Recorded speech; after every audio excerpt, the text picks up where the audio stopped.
You're now watching State TV Film. Good morning. Today we have another segment of Sticking to the Script, and I'm gonna let her introduce herself. Good morning. My name is Tumeka Bailey Jinks. All right. So on this segment, I like to spotlight entrepreneurs, small business owners, and just successful people. And you know, the direction when I thought of this idea to just have a channel as a big melting pot where everybody can go watch each other interviews and learn about, business life. So may I ask, what type of profession are you in? I do consulting. I have about 4 or 5 businesses. So my husband and I have a staffing agency. I also have a consultant firm, and I also do credit restoration. I consult clients with personal credit and business credit. And we also have Jinks marketing and promotion. And my daughter also has a tax business. Wow, that's wonderful. Before we go any further and I dive deep into your businesses, Okay. could you tell the audience where were you born and raised? I'm from East Atlanta, Zone 6, Gresham Road. All right. I'm a true Grady baby, a Georgia peach. All My right. family was raised and still resides here in the metro Atlanta area. A principal in elementary, middle, or high? It was alternative school. All right. Brady Preparatory Academy, all ages. Okay. Wow, that's wonderful. So my next question is going to be, how did you transition from a 9-to-5 to being an entrepreneur? Well, believe it or not, it was by choice. I was working at a school and they called me to the office and told me that I would have to leave due to something being on my background. I'm not ashamed to say it was something that was on my background. And they walked me out of that school as if you would have thought I had done something to those children. I was humiliated. And walking to my car, I made myself a promise that no one would ever, ever, ever do this to me again. Wow, I understand. So it was basically a blessing in disguise. Absolutely, a blessing in disguise, yes. Okay. So I know a lot of people viewing this might be in that place in life right now. So could you guide them into like the next steps you took to get to entrepreneurship from that moment? I've always been a hustler. I'm a hustler by heart. I always been a go-getter. I got 99 problems. Getting money is not one. Okay. So the first thing I did was, I think I started a in-home daycare. It was called Weekend Retreat. Being that my background is education, I just thought that I was stuck there. I had to do that. So my first business was Weekend Retreat. We had it in our house. At the time we was living in Ellenwood. My husband took and transformed the living room into like a little smaller daycare. And what it was, you bring your child on Friday and you can pick them up on Sunday. They would stay the whole weekend. And back then I was dealing with the majority of my clients was adult entertainers. They would drop their kids off on Friday. We would have dinner, have games, and on Saturday we would go on a field trip, and on Sundays we would go to church, and Sunday evening the parents would pick them up. And that was my first business. Okay. Then my next question, how did you transition from your daycare business into the consulting and credit repair? Oh, great. I like this question.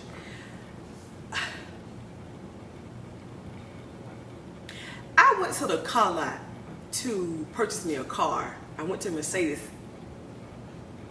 dealership downtown on Peak Mountain. And when I walked in, the first thing they're gonna say, "Hey, how's your credit?" I said, "Honey, I don't know, but I got the money." She said, "Well, it's gonna take a little bit more than that." So they ran my credit. She said, "It's nothing we can do." I said, "But I got money. I'm willing to put down whatever I can." She said, "Ma'am, just come back and see me when you get your credit fixed." I told the lady, I said, "I'll be back." I went home, did some researching, stepped out to a couple of people to be my mentor. One of my good friends by the name of Darryl, he took me under his wings, taught me the credit game, and the rest is history. And needs to say, I'm on my 4th Benz. So God is good. I agree, God is good. So I hear people say a lot, cash is king, so cash is not king, or what's your take on that? Cash is king until you got to sign on that dotted line. Okay. Until they need to run your credit. Like I said, I went to that car lot with a substantial amount of money, and I couldn't get that car. All right. So for the viewers watching, I see a lot of people. Now I'm gonna ask another question off the top of my head. It's like when you got started doing credit, it wasn't so much saturated. Sometimes I be on social media, I see everybody saying they can do credit. How do you feel about that? Like, do you feel it's oversaturated with people in a way just telling people falsehood? It is. Credit is oversaturated. When I first started doing credit years ago, there was no one in the game. And hey, I'm not knocking anybody. If you do credit, you do credit. If you do hair, you do hair. But I feel like everybody is doing credit. But watch how you move when it comes to choosing and picking someone to do your credit. I agree. And people have so many questions. I'm just ask a very broad question. What is a good average score people should aim for? Well, you can purchase a home with a 640 credit score. Okay. Everyone always wants a 700 credit score, 700 this, 700. I've never had a 700 credit score. And I have various types of credit cards. Everything is paid on time. It's not about the credit score. It's what's on your credit and how you pay your bills. Because you can have a 700 credit score and get denied for things. So it's not all about the credit score. It's what's on your credit and how you pay your bills. Pay your bills on time. That's good information, guys. So make sure you're paying attention and taking notes. I know family is very important to you. Can you tell me about your family and how that goes hand in hand with being an entrepreneur? Well,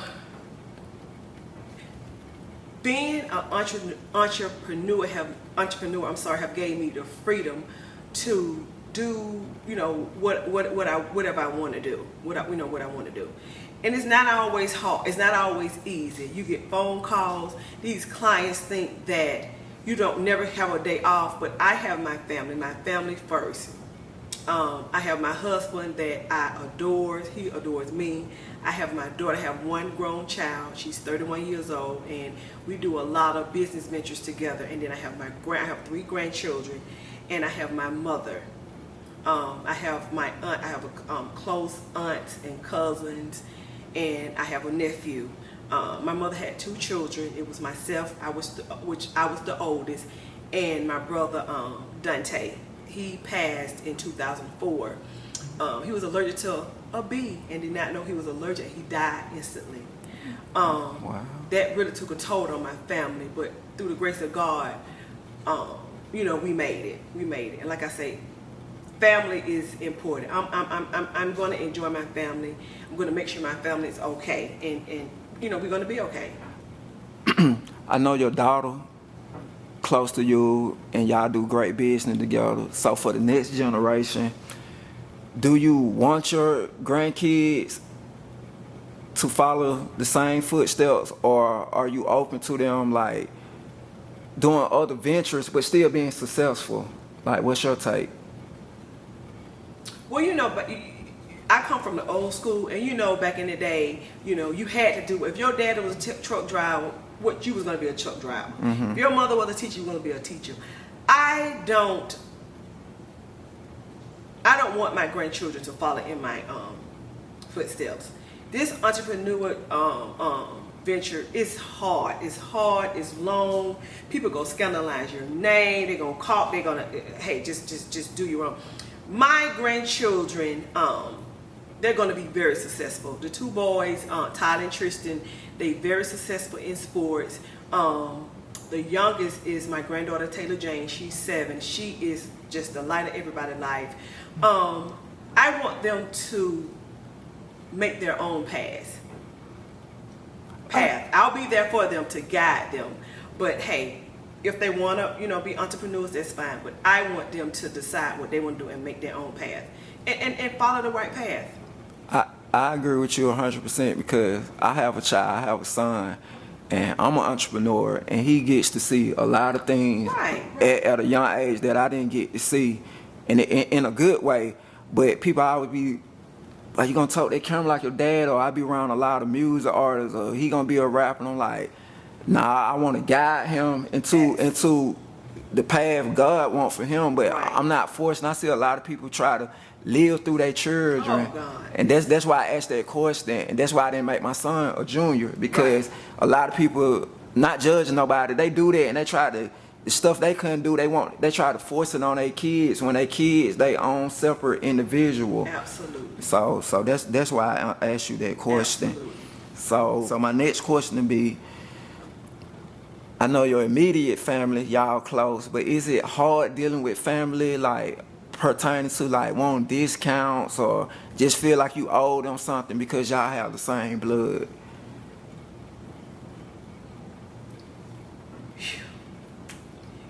Dealing with family is always hard.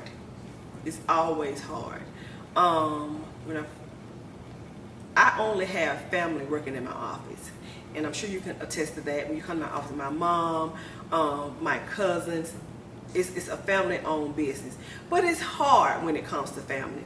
And you know what? My family don't ask for discounts. I'm a doer. I'm a giver.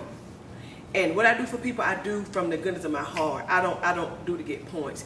So to answer your question, it is hard dealing with family. As far as the discounts, they really don't have to ask, because I'm gonna make sure that my family is good. Okay. So you have a husband, right? So what does marriage mean to you, and how does that affect your daily entrepreneurial activities? Marriage is sacred. I take my marriage very serious. And me and my husband are business partners. We relationship partners. He's gonna make sure that everything is okay. I mean, at the end of the day, when we go home, it's about our marriage. 9 to 5 is business. He comes to the office, whatever he can do, he's gonna do. He's gonna make sure that I'm okay. Now, don't get me wrong. No marriage is perfect. No one is perfect. We have our ups and downs.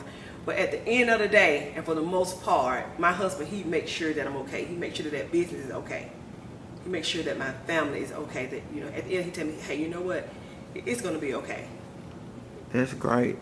So I like to travel. Do you travel? Oh my God. 3 things I'm gonna do. I'm gonna go to church every Sunday. I'm gonna go to work every day, and I'm gonna travel every chance I get. What's your favorite place you've been so far? St. Thomas, Virgin Island. Okay. I love St. Thomas. You do not have to have a passport to travel to St. Thomas. I would advise everybody to go see St. Thomas. St. Thomas is very poor, but those people over there are just, they have little, but you can't tell. They are genuinely good people. They're respectful, and they are happy with what they have. And I think everyone should experience that.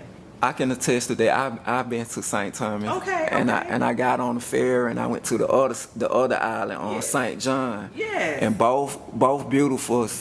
If you never travel outside of America, I would say America's good for making money, but like when you go to other countries and islands, it's naturally beautiful, and you'll see it'll just open your mind up to new things. And that's my next question.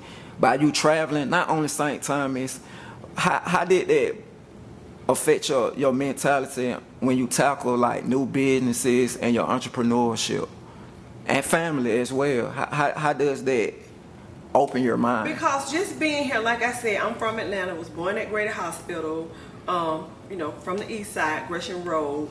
And it once, start traveling, it's so much to life to see. So many different cultures, so much different food, so many different people. It just opened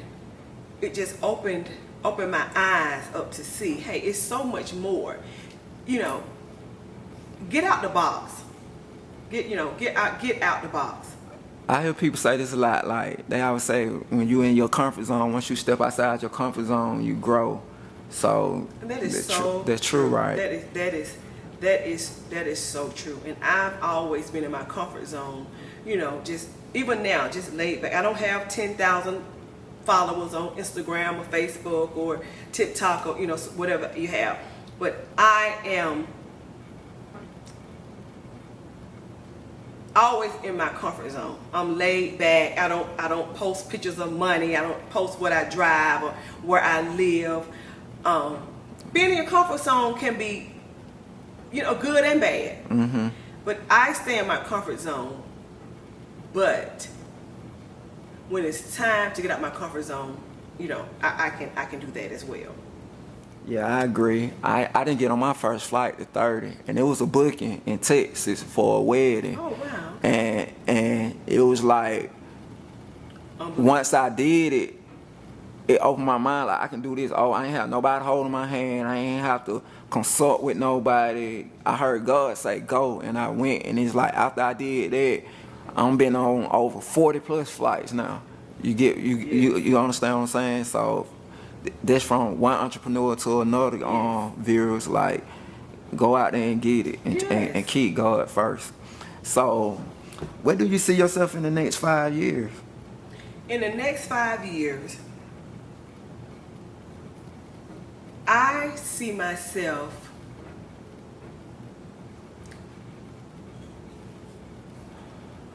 in Savannah, in Tybee Island. I am going to purchase me a condo on Tybee Island. I am going to live my life. I'll be 53 years old next week. Wow. And I told my daughter when I turned 50, I'm going to give you 5 more good years. So I have 2 more years to go after this year. And I'm going to retire and I'm going to enjoy my husband, enjoy my grandchildren, make sure that my mother's okay. And just live my life. Just live my life. That's beautiful. That's beautiful. So can you tell the people where are you located and how can they reach you? And I'm going to put the information at the bottom of the screen. Okay, well, I'm located, of course, on the east side, in my comfort zone. I'm not leaving my hood. I'm right on Rainbow off County Road. I don't have a lavish office in Buckhead. I have a lavish office on the east side. I'm right on Rainbow Drive, and I've been there for years. I'm not going nowhere. That's where I will be. I'm getting ready to move on to a bigger adventure. I'm going to start doing funding, all right. Business funding as well as personal funding. I'm talking about billions and billions of dollars. All right. I'll be able to, get anyone. So yeah, I'm gonna be a customer. Yes, of course. That's wonderful. So before we close, let's stick with that topic. You helped people over the years. What is your best story that comes to mind of someone you helped? Like you said, out of kindness, it was business, but it still was from the bottom of your heart. Okay, good. This is a good one. Thank you for asking me that.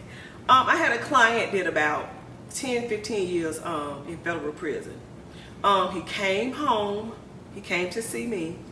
Wanted to get his credit fixed. I got his credit fixed. He wanted to buy some trucks. I got him some funding to buy some trucks. He just closed on his house a couple of months ago, and that's one of my biggest story. I tell people that everywhere I go. Okay. So yes, that's one of my best stories. And I know daily, like you say, family important. I know you give good advice to your clients and family. Could you leave the people watching now any great advice from the bottom of your heart, just for them to keep going and to stay successful in life? Live in your truth. Live in your truth. Stop all this capping. In the words of Big Bank, no cap. Stop all this capping. Live in your truth. Live in your truth. If you drive a Honda, drive a Honda. If you live on Cleveland, you live on Cleveland. Everybody ain't able. Everybody not gonna be able to do what you do. But live in your truth. Just live in your truth. Yeah, I agree with. Ain't nothing better than being yourself. Yes. So, with this channel, like I said, it was designed to be like a melting pot for entrepreneur, business owner. Is it anyone or any type of person you want to collab with that you never collab with before, and just doing any type of business, or someone you can meet, can be somebody famous, like just say the guy who on Amazon, the Bezos guy, just somebody you would want to meet or work with. Well, people are not open to working with you or helping people nowadays. You know, they're not going to give you any free game. You know, but if it was one person that I would want to work with, it would be